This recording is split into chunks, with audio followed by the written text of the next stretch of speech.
Oke, selamat pagi Bapak Ibu Saudara. Saya percaya kita semua diberkati Tuhan. Dan ini adalah ibadah terakhir kita di tahun ini. Dan saya berharap kita boleh mengalami banyak hal dalam kehidupan kita. Walaupun dalam kehidupan kita banyak prediksi-prediksi yang nggak pasti dalam kehidupan kita. Seperti contohnya, kemarin virus terakhir katanya namanya Omicron. Sekarang mereka bersekutu dengan Delta, jadi namanya Delmicron. Jadi kan nggak jelas Bapak Ibu Saudara ya, jadi banyak hal-hal yang nggak pasti dalam kehidupan kita. Dan saya berharap hal itu bukan jadi satu kendala yang membuat kita takut, tapi itu hal yang membuat kita benar-benar kita tetap berharap dengan Tuhan, kita tetap mengandalkan Tuhan, dan percayalah pengharapan kepada Tuhan itu nggak bakal dikecewakan. Nah pagi hari ini sama-sama kita pengen belajar tentang harapan yang tidak tergoyahkan. Di dalam Yesaya 9 ayat 5 dikatakan begini. Sebab seorang anak telah lahir untuk kita, seorang putra telah diberikan untuk kita, lambang pemerintahan ada di atas bahunya, dan namanya disebut orang penasehat ajaib, Allah yang perkasa, Bapa yang kekal, Raja damai. Nah Bapak Ibu Saudara, kita sudah belajar 3 nama yang penasehat ajaib, Allah yang perkasa, Bapa yang kekal. Dan hari ini kita sama-sama pengen belajar tentang Raja damai. Nah Bapak Ibu Saudara, kalau kita punya raja yang damai, raja yang benar-benar super damai dalam kehidupan kita, saya pengen tanya nih Bapak Ibu Saudara, kira-kira kita ini sudah damai belum hidupnya? Atau kita penuh ketakutan, kita perlu ketar-ketir segala macam, sampai ditulis di makam atau disebut kalau orang meninggal, rest in peace. Apa kita cuma damainya waktu kita meninggal? Sementara kita di dunia kita nggak ngerasain damai. Damai nggak Bapak Ibu Saudara? Oh cuma 2 orang yang damai. Bapak Ibu damai nggak sih? Hah? Kan kita punya Raja Damai, ya kan? Nah, kehadiran Raja Damai itu benar-benar bukan sekedar damai ketika kita punya segala-galanya, damai ketika kita memiliki segala sesuatunya. Bapak Ibu, justru Raja Damai ini nggak pernah dipengaruhi dengan situasi kondisi yang ada. Dia nggak terlalu pusing dengan adanya Omicron kah, Delmicron kah, apapun sebutannya. Raja Damai nggak pernah pengaruh. Nah, Raja Damai dalam kehidupan kita ini benar-benar membuat kita yang punya pengharapan itu nggak mudah tergoncangkan. Di tengah-tengah kita ngalamin kesesakan, di tengah-tengah kita ngalamin kesusahan sekalipun, kita bisa ngerasain damai. Ya kan, di tengah-tengah goncangan dunia, di tengah-tengah kita nggak punya apa-apa, di tengah kita ngalamin hal-hal yang dalam kehidupan kita punya Raja Damai. Nah jadi Bapak Ibu Saudara, damai itu bukan berarti kita nggak ada masalah. Damai itu bukan berarti kita nggak punya problem. Justru di tengah-tengah problem itulah kita harus merasakan damai karena kita punya Raja Damai. Ya, jadi kita pengen belajar. Di sini dikatakan namanya disebut orang. Jadi artinya semua orang kenal. Jadi namanya disebut orang, dikatakan disebut orang penasehat ajaib, Allah yang perkasa, Bapa yang kekal, Raja damai. Jadi orang-orang tuh sebut Tuhan tuh Raja damai. Artinya kalau kita benar-benar jadi anak Tuhan, kalau kita benar-benar ikutin apa yang Tuhan mau dalam kehidupan kita, saya percaya kita pasti memiliki kedamaian. Ya. Nah jadi Bapak Ibu, damai itu penting. Damai itu penting. Jadi damai itu bukan berarti kehidupan kita damai senantiasa juga, tapi damai itu penting. Damai itu menolong kita fokus kepada Tuhan. Cobalah Bapak Ibu bayangin, kalau kita hati nggak tenang, hati nggak damai. Terus kalau kita mau suruh beribadah aja, kita nggak mungkin fokus. Contoh gini, kita lagi banyak problem nih. Soal anak kah, soal masakan kah, nanti mau kemana ya. Kita tuh nggak bisa fokus loh sama Tuhan. Itu buat kita kacau. Nah damai itu pun menolong kita untuk hidup kita lebih maksimal. Contohnya gini, kalau kita nggak tenang dalam hidup kita, nggak damai, mau tidur aja nggak nyenyak loh, gelisah, nggak damai. Nah kalau tidur nggak nyenyak, otomatis mempengaruhi kehidupan kita, ya kan? Nah kalau kita nggak damai aja, itu mempengaruhi juga keputusan-keputusan yang kita buat. Kita bisa salah fokus, salah memutuskan loh kalau kita nggak damai. Lagi nggak damai, disuruh memutuskan, kita tergesa-gesa. Mau ngapain nih? Wah lagi nggak damai, kita putusin, salah jalan. Nah jadi artinya Bapak Ibu Saudara, damai itu penting dan kita bersyukur kita punya Raja Damai. Nah masalahnya yang saya katakan tadi, sudah belum kita berdamai dalam kehidupan kita? Sudah belum ada ketenangan dalam kehidupan kita? Sudah belum ada ketentraman dalam kehidupan kita? Nah pagi hari ini kita pengen belajar bagaimana hidup dalam damai. Yang pertama, berdamai dengan Tuhan, karena dia sumber damai. Kalau kita nggak berdamai dengan Tuhan, nah apa sih yang masalah kalau kita nggak berdamai dengan Tuhan? Dosa itu jadi salah satu penghambat kita berdamai dengan Tuhan. Kehadiran Yesus lewat Natal, Tuhan mau kita berdamai dengan Bapa. Nah, dalam Roma 5 ayat 1 dan 2 dikatakan begini.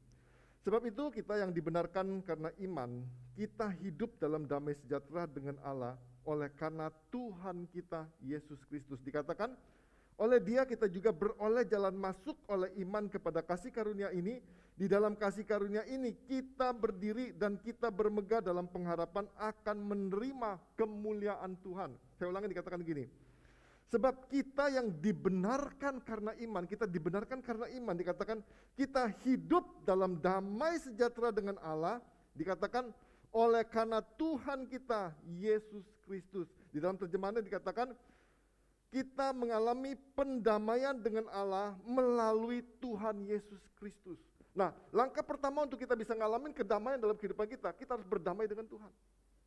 Nah, jelas firman Tuhan dikatakan melalui Yesus yang sudah lahir, yang kita sudah percaya ada Yesus dalam kehidupan kita, Yesus yang bertumbuh dalam kehidupan kita. Dan dikatakan melalui Yesus damai ini. Pendamaian dengan Bapa ini penting. Karena nggak sedikit juga orang-orang Kristen itu yang hidupnya nggak damai, nggak tenang hidupnya, stres, takut, cemas. Jadi serba nggak pasti. Nah, jadi saya berharap benar-benar di momen Natal ini kita benar-benar sadar ada Yesus dalam kehidupan kita yang benar-benar pengen memulihkan kita. Dikatakan oleh Dia kita juga beroleh jalan masuk oleh iman kepada kasih karunia ini. Di dalam kasih karunia ini kita berdiri dan kita bermegah dalam pengharapan. Dikatakan dalam pengharapan akan menerima kemuliaan Tuhan. Jadi kita benar-benar, kalau kita damai hidup kita, Bapak Ibu percayalah, harapan yang kita harapkan, tujuan yang akan kita jalankan dalam kehidupan kita, itu nggak mudah goyah. Tapi kalau kita nggak damai, kita mudah goyah. Takutlah, gentar dan segala macam. Nah, itu yang pertama Bapak Ibu Saudara. Jadi bagaimana hidup dalam damai? Yang pertama adalah berdamai dengan Tuhan. Yang kedua, bagaimana kita hidup dalam damai? Yang kedua, kita harus sadar tidak seorang pun luput dari penderitaan. Nah, Bapak Ibu, kita harus benar-benar sadar nih. Kadang-kadang kita jadi orang Kristen, kita marah sama Tuhan. Kesannya begini, kok Tuhan gak adil banget ya? Kita udah Kristen, kita udah pelayanan, kita udah baca Alkitab, kita udah IHA, kita udah berdoa. Kenapa Tuhan kok kasih pencobaan? Kenapa Tuhan kok kasih ujian? Nah, jelas dikatakan, kita harus benar-benar sadar. Ayub itu dikatakan orang yang saleh loh. Tapi Ayub mengalami penderitaan. Jadi Bapak Ibu jangan pernah berpikir kalau orang Kristen itu dibebaskan dari penderitaan. Orang Kristen itu gak pernah sakit, orang Kristen itu gak pernah ngalamin hal yang gak enak. Enggak, Ayub tuh ngalamin. Terus kita berpikir, kalau gitu ngapain jadi Kristen? Bapak Ibu jadi Kristen bukan bebas dari sakit. Bapak Ibu jadi orang Kristen bukan bebas dari penderitaan. Bukan, Ayub tuh ngalamin. Nah, kenapa Tuhan izinkan ngalamin ujian, ngalamin pencobaan dalam kehidupan kita? Karena Tuhan tuh pengen nguji kita. Tuhan tuh pengen naikin level iman kita sampai setinggi mana, sampai sejauh mana. Ya, jadi kita benar-benar sadar bahwa dalam kehidupan kita, Ayub yang saya katakan itu orang yang saleh. Maka dikatakan dalam Yesaya 32 ayat 17 dikatakan gini. Di mana ada kebenaran, di situ akan tumbuh damai sejahtera, dan akibat kebenaran ialah ketenangan dan ketentraman untuk selama-lamanya. Nah, Bapak Ibu percayalah, di tengah-tengah penderitaan, di tengah-tengah ujian dalam kehidupan kita, kalau kita hidup dalam kebenaran, dikatakan di mana ada kebenaran, di situ akan tumbuh damai sejahtera. Bukan berarti orang benar nggak ada ujiannya. Bukan berarti orang benar nggak ada tantangannya. Ya, kadang-kadang kita doa nih, tapi saya berharap kita nggak berdoa seperti itu. Ketika kita ngalamin hal-hal yang gak enak dalam kehidupan kita, kita kesel, kita marah sama Tuhan. Tuhan, aku nggak mau ke gereja lagi. Untuk apa gereja Tuhan? Masalah tetap ada. Untuk apa gereja Tuhan? Tetap kena COVID juga. Untuk apa gereja Tuhan? Tetap takut juga. Bapak Ibu, Ayub itu orang yang saleh. Dia sampai kehilangan semua hartanya, dia kehilangan anak-anaknya. Dia kehilangan segala-galanya. Jadi Bapak Ibu boleh belajar, kitab Ayub itu bisa ngomongin kondisi dunia sama zaman sekarang lah. Di tengah-tengah penderitaan yang gak pasti, kita mungkin di tengah-tengah pandemi kita kehilangan orang-orang yang kita kasihin, kita kehilangan kesempatan, kita kehilangan banyak hal dalam kehidupan kita. Bukan Tuhan jahat, tapi kita harus benar-benar nyadar, sadar, tidak seorang pun luput dari penderitaan, siapapun kita. Ya, siapapun kita. Nah, kalau kita udah sadar, kita jadi lihat orang ngalamin penderitaan atau kita ngalamin penderitaan, kita tetap bisa damai. Karena semua orang pasti bisa ngalamin penderitaan. Ya, itu yang kedua. Yang ketiga, hidup dalam damai. Bagaimana hidup dalam damai? Yang ketiga, yakin bahwa Tuhan itu adil. Nah, banyak orang Bapak Ibu berpikir Tuhan itu nggak adil, Tuhan itu pilih kasih. Ya, kadang-kadang kita berpikir, aduh Tuhan kok pilih kasih, dia ngalam hidupnya enak, sementara saya kok susah. Dia hidupnya koknya jalannya lurus, kok saya jalannya bengkok-bengkok. Kita merasa Tuhan nggak adil. Bapak Ibu, kalau kita sudah merasa Tuhan nggak adil, pasti nggak ada kedamaian dalam kehidupan kita. Kita ngomong gini, enak ya jadi suaminya si A, enak ya jadi istrinya si B. Kita udah mulai banding-bandingin. Kita udah ngalamin, karena kita berpikir Tuhan tuh nggak adil. Kita kadang-kadang bawa-bawa pelayanan, kita bawa-bawa doa-doa kita. Tuhan, aku tuh udah doa, iya tuh nggak pernah bolong Tuhan. Tapi kok Tuhan nggak adil? Saya pernah ngomong, di Alkitab pun ditulis, Bapak Ibu kalau cari keadilan di dunia ini nggak ada. Bahkan di pengadilan pun nggak ada keadilan. Itu di Alkitab ditulis loh. Di pengadilan nggak ada keadilan. Nah tapi Bapak Ibu harus yakin bahwa Tuhan itu adil. Adil itu bukan satu dibagi dua orang satu dibagi dua tuh jadi adil, belum tentu. Ya kan kadang-kadang kita memudahkan prinsip adilnya gini, dikatakan gini. Apabila bertambah banyak pikiran dalam batinku, penghiburanmu menyenangkan jiwaku. Nah, Bapak Ibu, semakin beban itu berat dalam kehidupan kita, Tuhan tuh ada hadir dalam kehidupan kita. Dikatakan penghiburanmu menyenangkan jiwaku. Jadi benar-benar Tuhan tuh hadir, Raja Damai itu hadir, yang menolong kita, yang menguatkan kita di tengah kita. Dikatakan bertambah banyak pikiran dalam batin itu bicara tentang stres lah, tertekan lah, depresi. Tuhan tuh hadir. Dia menghibur kita, dia memberi kekuatan kita, bagi kita dia menolong kita. Supaya kita benar-benar bebas dari hidup kita, bebas dari hal-hal yang enggak ini. Nah maka dikatakan, ada satu statement yang dikatakan gini, masa-masa sulitlah yang akan membentuk orang-orang kuat.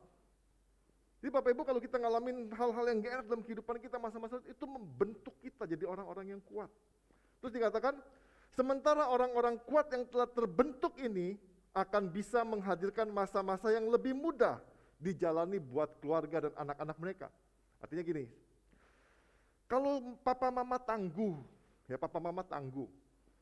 dia berjuang habis-habisan, anak-anak menikmatin. Karena dia dapat warisan lah kurang lebih. Tapi ketika warisan itu diberikan kepada anak-anak atau keluarganya, anak-anak dan keluarganya itu merasa nyaman, dan dia hidup santai-santai berleha-leha. Nah ketika dia berhidup santai-santai berleha-leha dikatakan itu membuat, tapi konsekuensinya adalah masa yang muda ini yang dihidupi oleh anak-anaknya akan menjadikan mereka generasi yang lemah. Yang konsekuensinya orang-orang yang lemah akan menghadirkan kembali masa-masa sulit. Jadi hati-hati ya Bapak Ibu Saudara. Jadi kalau kita didik anak tuh jangan, kalau dia ngalamin kesulitan, ya sudah dialamin aja gitu loh. Jangan kita jadi kayak seakan penolong, lu jangan lewat sini, banyak batu, gua gendong aja. Bukan itu. Nah, kehadiran Raja Damai dalam kehidupan kita, bukan Raja yang benar-benar menghalangi segala sesuatu untuk kita mengalami hal-hal yang gak enak. Tapi memang Tuhan izinkan terjadi ujian, Tuhan izinkan terjadi pencobaan dalam kehidupan kita. Tapi tuh di tengah-tengah itu, kita bisa merasakan damai. Nah jadi Bapak Ibu Saudara kita harus benar-benar waspada. Saya ulangi lagi dikatakan gini. Apabila bertambah banyak pikiran dalam batinku, penghiburanmu menyenangkan jiwaku. Jadi Bapak Ibu Tuhan itu adil. Kehadiran Tuhan dalam kehidupan kita itu benar-benar nolong kita. Nah Bapak Ibu jangan pernah berpikir atau pernah membanding-bandingkan kehidupan kita dengan orang lain. Tapi percayalah Bapak Ibu Saudara, ini kebenaran itu benar. Yang saya katakan tadi, masa-masa sulitlah yang akan membentuk orang-orang kuat. Jadi Bapak Ibu bersyukur kalau masih ngalamin masa-masa yang gak enak. Bersyukur Bapak Ibu kalau sedang mengalami ujian, Bapak Ibu sedang dibentuk jadi orang-orang yang kuat. Tapi ingat, jangan mempermudah kehidupan generasi-generasi kita berikutnya, sehingga mereka jadi orang-orang lemah, sehingga mereka masuk masa-masa yang sulit.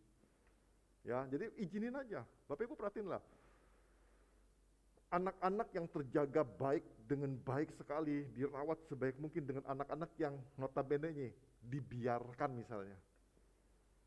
Kondisi fisiknya kadang-kadang lebih kuat yang dibiarkan, nggak mudah sakit, nggak mudah pilek. Kalau anak-anak yang kita jaga bener, fokus bener, ngapa-ngapain nggak boleh, ngapa-ngapain nggak boleh, pas keluar sedikit kena angin langsung pilek. Loh, Bapak Ibu boleh perhatiin, ya kan? Nah, jadi kita belajar benar-benar. Oleh karena itu kita sebagai orang tua jangan mengangkat atau meringankan beban anak-anak kita. Izinin mereka ngalamin, dampingin mereka. Kadang-kadang kita berpikir bagus sih, pikirannya bagus.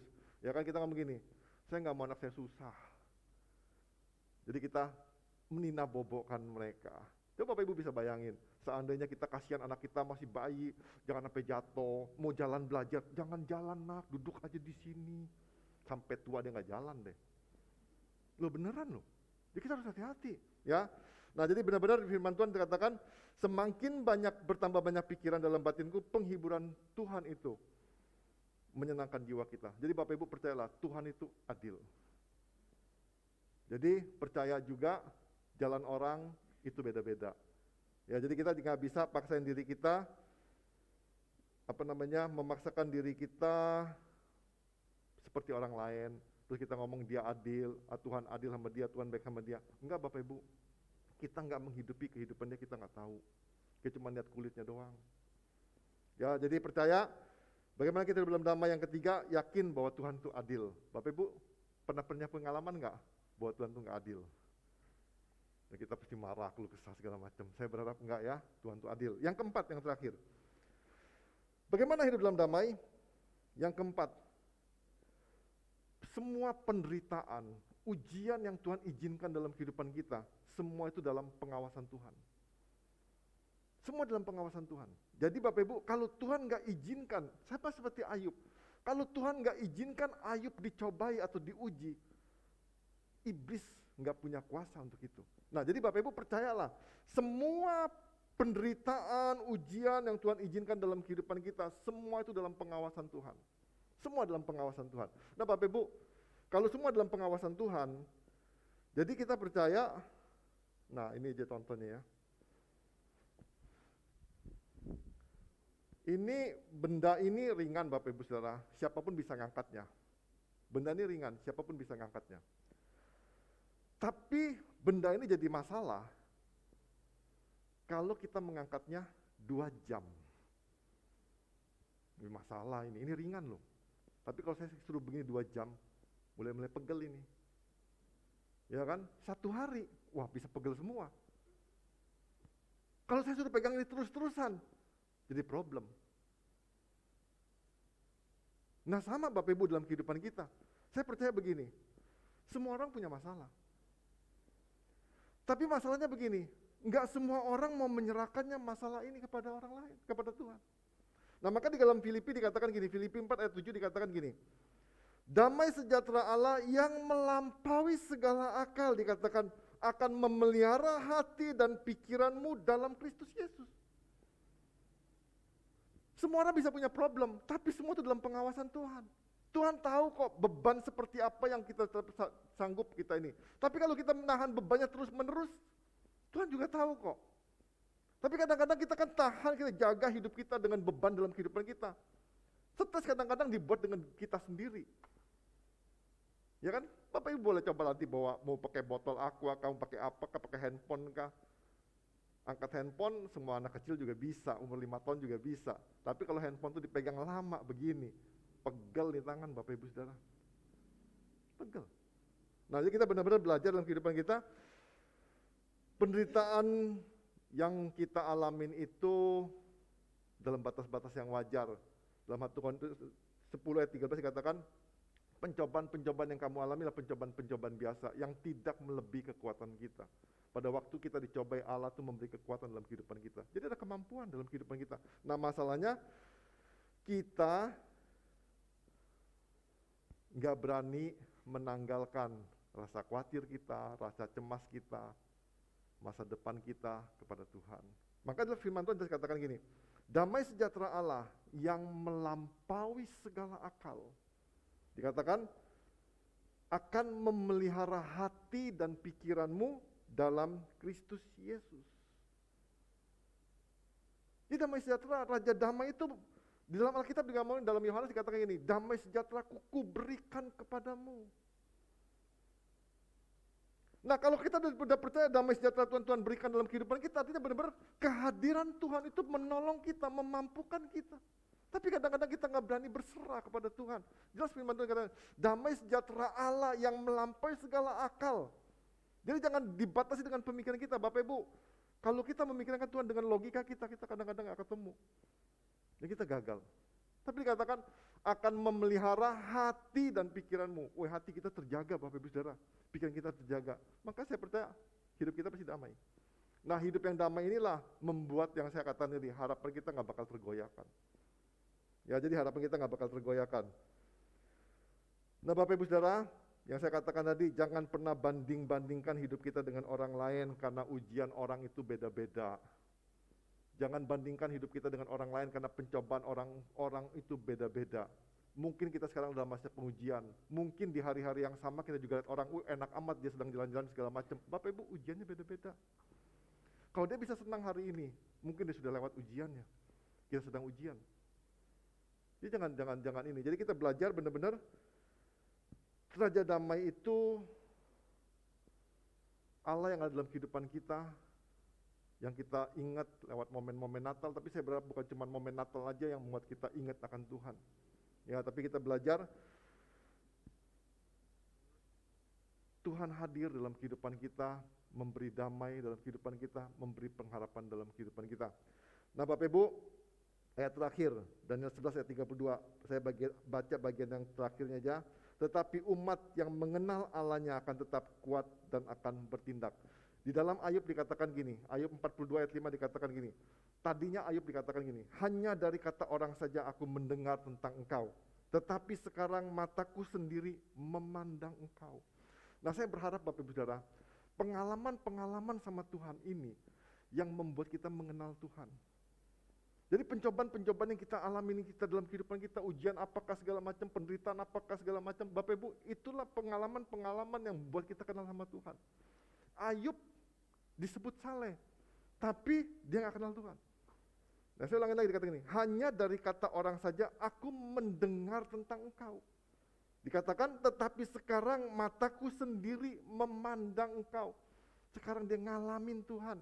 Dikatakan tadi, yang saya katakan, hanya umat yang mengenal Tuhan akan tetap kuat dan bertindak. Orang yang kuat, yang bertindak, inilah yang punya pengharapan. Nah, saya berharap Bapak Ibu Saudara, kita boleh mengakhiri tahun 2021, apapun yang terjadi tahun 2021, bukan jadi satu problem yang mengikat kita, nggak bisa buat apa-apa, tapi saya berdoa dan saya berharap benar-benar di tahun 2022 kita mengalami satu revival, kita mengalami satu kebangkitan baru, kita mengalami satu penataan yang baru, kita sampai benar-benar mengalami jalan-jalan Tuhan dalam kehidupan kita. Jadi kesimpulannya, Natal menghadirkan Yesus dalam hidup kita agar kita dapat berdamai dengan Bapa dan menikmati damai sejahteranya. Yang kedua, jika kita punya Raja Damai, walaupun kita tidak mengalami hal-hal baik saja, mungkin ada tragedi yang terjadi, tapi kita dapat berkata, damailah jiwaku. Kedamaian membuat harapan kita tidak tergoyahkan. Saya akan akhiri dengan satu buah kisah. Ini lagu dari satu buah lagu tentang It Is Well With My Soul. Jadi ditulis oleh Horatio Spafford tahun 1873. Nah, Bapak Ibu Saudara, Horatio ini seorang pengacara sukses dan investor real estate. Tapi dia kehilangan banyak uang ketika satu tragedi kebakaran hebat yang terjadi di Chicago tahun 1871. Dan sekitar waktu yang sama dia kehilangan putra kesayangannya umur 4 tahun kena demam berdarah. Dia berpikir tragedi ini bikin dia susah, bikin keluarga stres. Dia berpikir mungkin liburan buat kita agak tenang. Akhirnya dia mengutus istrinya dan 4 orang anaknya pergi ke Inggris. Di tengah-tengah perjalanan ketika dia mengirim istrinya dan 4 putrinya dengan kapal ke Inggris, berencana bergabung dengan mereka setelah dia menyelesaikan beberapa urusan mendesak di rumahnya. Horatio ini nggak bisa pergi, kenapa? Karena dia punya urusan mendesak dan nggak bisa ditinggalkan. Jadi dia suruh istrinya dan anak-anaknya pergi dulu. Namun ketika melewati Samudra Atlantik, kapal itu terlibat dalam tabrakan yang mengerikan dan tenggelam, lebih dari 200 orang meninggal. Termasuk keempat putrinya Horatio ini. Istrinya Anna selamat. Waktu dia sampai di Inggris, dia kirim telegram dengan kata-kata begini, hanya saya selamat sendirian, apa yang harus saya lakukan? Akhirnya Horatio bergegas-gegas berlayar ke Inggris. Dan pada suatu saat sama pelayaran itu, kapten kapal yang bawa kapal itu, dia tahu ini Horatio yang kemarin kehilangan keluarganya. Terus dikatakan begini, sama pelayaran kapten kapal yang mengetahui tragedi yang menimpa keluarga Horatio, memanggil Horatio untuk memberitahukan kepadanya bahwa mereka saat itu sedang melintasi tempat di mana karam itu terjadi. Bapak Ibu, pada saat itu Horatio memikirkan, membayangkan putri-putrinya yang sangat dia kasih, kata-kata penghiburan yang pengharapan memenuhi hati dan pikirannya. Maka dia menuliskan satu kata, dikatakan gini, dan menjadi himne yang terkenal. Dia mengatakan di mana di tempat dia kehilangan putrinya, dikatakan gini, when peace like a river attended my way, when sorrows like sea billows roll, whatever my lot thou hast taught me to say, it is well with my soul. Nanti kita nyanyiin. Dikatakan gini, pada saat damai itu mengalir seperti sungai, walaupun ada kepedihan dan kesedihan yang menggulung seperti ombak, apapun yang harus saya pikul dan alami, Engkau telah mengajarkan aku untuk berkata, damailah jiwaku. Bapak Ibu, untuk mengatakan ini Horatio ini seorang yang cinta Tuhan. Dia pergi waktu itu, dia pengen ikut KKR-nya Del Monte kalau nggak salah. Jadi dia pengen benar-benar, dia ini cinta Tuhan. Nah yang saya katakan tadi Bapak Ibu Saudara, enggak ada jaminan orang yang cinta Tuhan sekalipun enggak ngalamin penderitaan. Dia ngalamin kesusahan, tapi dia berani berkata karena ada Raja Damai itu. Harapannya enggak tergoyahkan. Dikatakan, damailah jiwaku.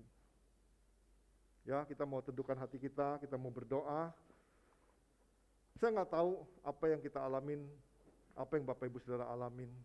Tapi yang saya tahu gini, ada Raja Damai yang hadir dalam kehidupan Bapak Ibu lewat momen Natal ini. Dan biarlah kita bisa juga berkata dalam kehidupan kita, damailah jiwaku, tenanglah jiwaku. Apapun beban yang Bapak Ibu alamin, percayalah Tuhan membimbing kita. Kita bisa berkata, damailah jiwaku, tenanglah jiwaku. Makasih Tuhan Yesus.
Terima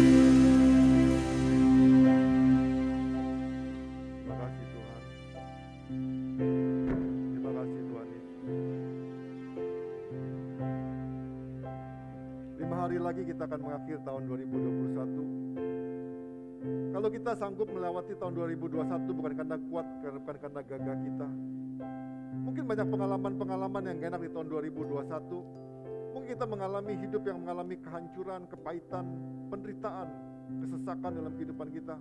Kita mengalami kecewaan demi kekecewaan, kita mengalami kesulitan demi kesulitan dalam kehidupan kita. Bapak Ibu, percayalah, kalau kita bisa melaluinya bukan karena kita kuat, bukan karena kita gagah, tapi semata-mata karena Tuhan yang menyertai kita, Tuhan yang menolong kita. Kalau pagi hari ini kita boleh belajar tentang Raja Damai, saya percaya ketika Tuhan sebagai Raja Damai hadir dalam kehidupan kita, di tengah-tengah masa sulit sekalipun, kita bisa mengalami ketenangan dan kita dapat berkata, tenanglah jiwaku, damailah jiwaku. Bapak Ibu Saudara, kehadiran Tuhan dalam kehidupan kita bukan sekedar untuk kita ketahui, tapi kita mau benar-benar Tuhan mau juga kita mengalami kehebatan Tuhan, kuasa Tuhan, kemahakuasaan Tuhan dalam kehidupan kita. Mari Bapak Ibu Saudara, apapun yang menjadi beban dalam kehidupan kita, apapun yang menjadi kesulitan kita, Tuhan mau kita benar-benar menyerahkannya kepada Tuhan. Tuhan ada, Tuhan mau menopang kita, Tuhan yang mau memberi kekuatan dalam kehidupan kita. Biar di tahun 2021 ini, sepahit apapun pengalaman hidup yang kita jalani, percayalah, ketika Tuhan hadir dalam hidup kita, damai itu mengalir dalam kehidupan kita. Damai yang Tuhan berikan gak pernah habis. Damai yang Tuhan berikan sama dengan pengharapan-pengharapan yang terus mengalir dalam kehidupan kita. Selama kita tekun, selama kita mau berdoa, selama kita mau mengandalkan Tuhan, selama itu juga ada pengharapan demi pengharapan yang terus mengalir dalam kehidupan kita. Dan saya berharap pengharapan itu tidak tergoyahkan dalam kehidupan kita. Apapun situasi kita, apapun keberadaan kita, pandang Yesus. Pandang Yesus. Pandang Yesus, Dia Raja Damai dalam kehidupan kita. Dan bila tahun 2022 kita boleh mengalami mujizat Tuhan, kita boleh mengalami keajaiban-keajaiban bersama Tuhan, kita boleh melihat perkara-perkara yang luar biasa yang mungkin di tahun 2021 kita banyak kehilangan. Tapi kami berdoa Tuhan, di tahun 2022 kita akan mengalami kelimpahan daripada Engkau Tuhan Yesus. Kita akan mengalami satu kebangunan, kita akan mengalami satu revival dalam kehidupan kita. Terus perbaharui setiap kami Tuhan Yesus. Terima kasih Tuhan, kalau Engkau boleh hadir dalam kehidupan kami Tuhan Yesus. Bapak kami berdoa, kesulitan boleh ada Tuhan, masalah boleh ada Tuhan, tapi kami percaya Tuhan ketika Yesus hadir dalam kehidupan kami Tuhan Yesus, kami berani berkata, damailah jiwaku, tenanglah jiwaku, tenanglah jiwaku Tuhan. Terima kasih Tuhan Yesus. Bapak kami berdoa Tuhan, biarlah pagi hari ini Tuhan boleh terjadi pemulihan Tuhan di tengah-tengah keluarga kami Tuhan, di tengah-tengah usaha kami, tengah-tengah pekerjaan kami Tuhan Yesus. Bapak kami percaya Tuhan Yesus, Engkau yang tidak pernah tergoncangkan dengan apapun juga Tuhan. Dan kami boleh melihat Tuhan masa depan yang baik, masa depan yang cerah Tuhan bersama dengan Engkau Tuhan Yesus. Dan kami percaya Tuhan, Engkau yang memampukan kami, Engkau yang menolong kami Tuhan untuk berjalan Tuhan sesuai dengan kehendak-Mu Tuhan Yesus. Terima kasih Bapa, terima kasih Tuhan setiap kita yang percaya dan Raja Damai yang membuat harapan kita tidak tergoyahkan berkata amin. Tuhan memberkati. Kita semua diberkati oleh firman Tuhan, amin.